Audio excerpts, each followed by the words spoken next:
How to post on Twitter. So if you want to post something on Twitter, then what you need to do is open up your Twitter application, which is also the X application. Simply go with the X and open up the X application.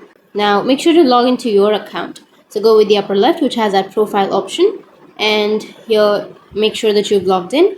Once you've logged in, now you just need to simply go with the plus icon, which is on the bottom right. Tap on plus, and here you will have post option.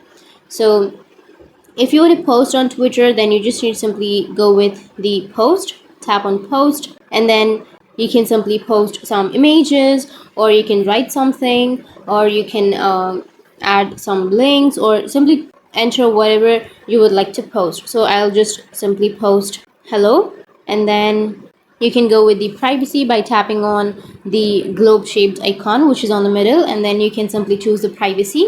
I'll be choosing everyone, and you can simply add some gifs or images, or you can also go with the poll if you want to add a poll, and then the location if you want to add a location also.